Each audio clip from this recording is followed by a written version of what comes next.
Heightened risk in South China Sea as Xi Jinping warns against trade war. The mounting possibility of military confrontation.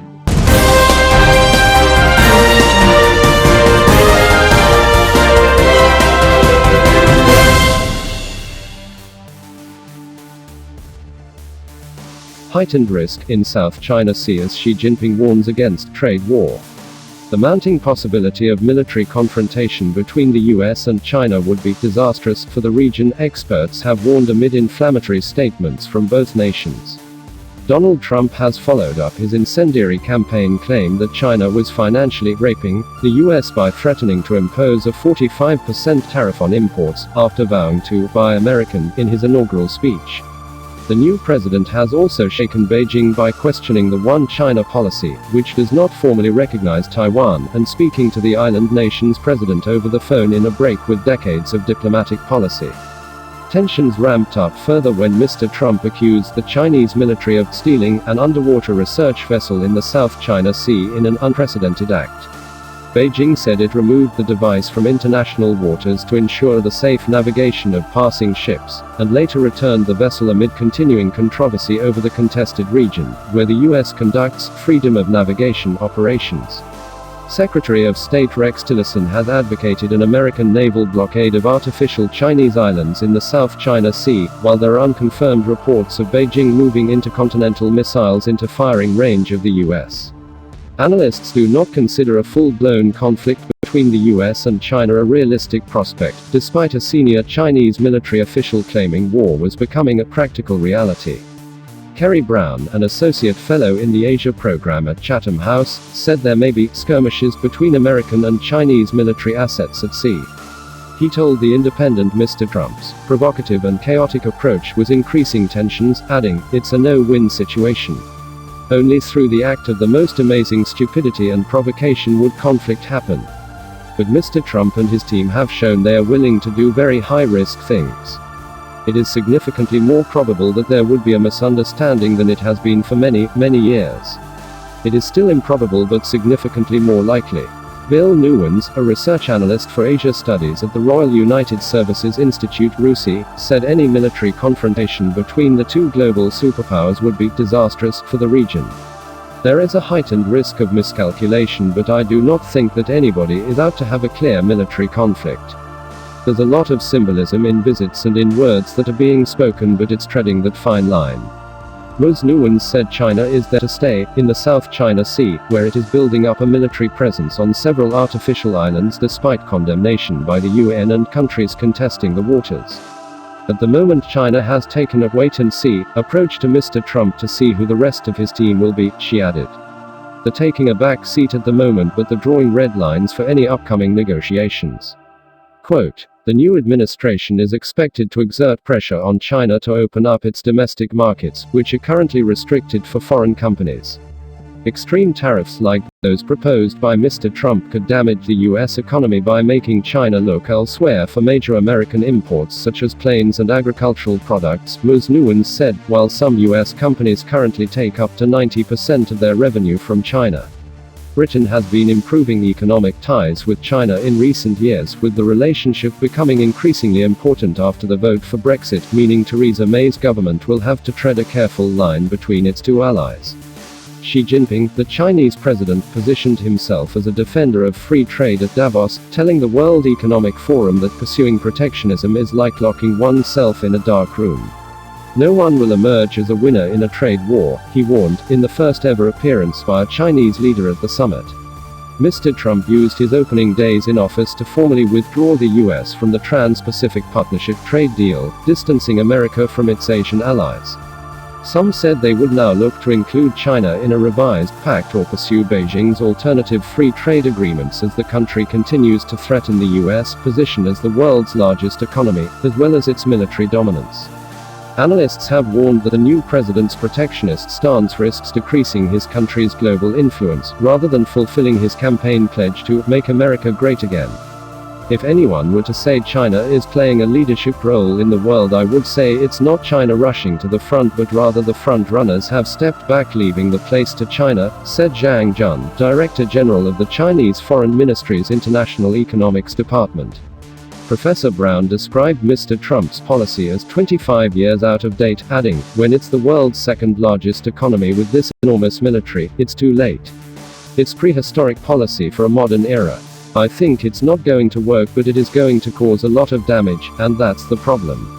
It's real knucklehead stuff." Ms. Nguyen's cautioned that while Mr. Trump's unpredictability has temporarily put China on the back foot as it awaits his next move, the president's position carries risks of dangerous misunderstandings. "I think Mr. Trump's decision to appoint an old friend of China as U.S. ambassador that he did shows there's room for negotiation, but it's about how they move on from here, how they negotiate Mr. Trump's ultimate ambition," she added. "Over the next 6 months everyone will be looking very closely. Xi Jinping is a man in a hurry. He is 67 next month and wants, as his legacy, China to overtake the US as the dominant economic and military might on Earth.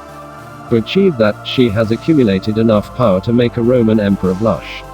Xi Jinping is the General Secretary of the Communist Party, the Commander-in-Chief of the People's Liberation Army, the President of the People's Republic of China, the Chairman of the Central Military Commission, the Chairman of the National Security Commission of the Communist Party of China, the Chairman of the Comprehensively Deepening Reforms Commission, the Chairman of the Central Financial and Economic Affairs Commission, the Chairman of the Central Foreign Affairs Commission, the Chairman of the Central Commission of Internet Affairs, and the Director of the Central Cyberspace Affairs Commission. Other rising powers, Britain in the 19th century, the US in the 20th century, have used military might to obtain economic dominance and vice versa. But at all times they represented to some extent the Enlightenment values of separation of powers, of freedom of thought and expression, and allowed, indeed encouraged, a free market in politics so that opposition parties could exist and challenge existing order. These values are anathema to Xi. The latest expression of his contempt for even a modicum of democracy is Beijing's announcement that any protest in Hong Kong would be treated as subversion or terrorism and subject to overwhelming repression. This tears up the 1984 UK-China Treaty, where sovereignty of Hong Kong was given over by the British, and shows Xi's contempt for international law. Yet voices in London are silent. Because so much money has been made out of China since globalization took off 40 years ago, many have forgotten China remains a communist dictatorship every bit as bad as Stalin's Soviet Union. China has its gulags where the Nobel Peace Laureate Liu Xiaobo was sent to rot to death as soon as the democratic world recognized him as a champion of human rights. If Stalin sought to eradicate the identity of Ukraine, Xi is doing no less to Chinese Uyghurs in northwest China where many are kept in concentration camps. Stalin used the useful idiots of the global left to paint a glowing picture of Soviet oppression.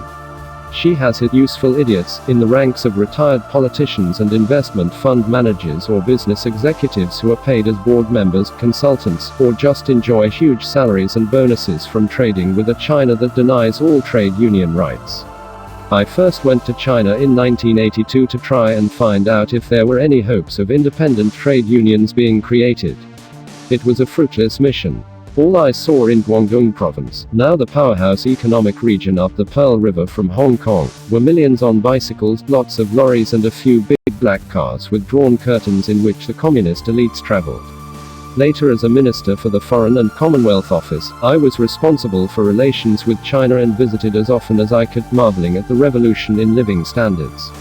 But as welcome as China's economic growth has been, the nation under Xi is now a threat to global security and stability and is now in an objective alliance with other nationalist populists like Donald Trump, Vladimir Putin, Brexit isolationists in the UK and the presidents of Turkey and Brazil. They want to weaken international rule of law, human rights and the values of an open society that rejects xenophobia. It is clear now that Xi is making mistakes. Firstly, he thought Trump would be as compliant as all previous US presidents in seeking to curry favor. Trump's politics are vulgar and crude, but he has an instinctive feel for where many of America's workers and middle classes are. They feel that the Wall Street-dominated administrations of Presidents Bill Clinton and George W. Bush, and Barack Obama sacrificed Main Street and hard-working America by allowing one-way trade with China. China was allowed into the World Trade Organization without respecting any of its rules. The great hope that as China grew richer it would become more free, the belief that capitalism equals democracy, has turned out not to be true. The Democrats are even tougher on China. Joe Biden calls Xi a thug, and Democratic foreign policy experts are united in saying the US can no longer turn a blind eye to Beijing's search for global domination without respecting global rules.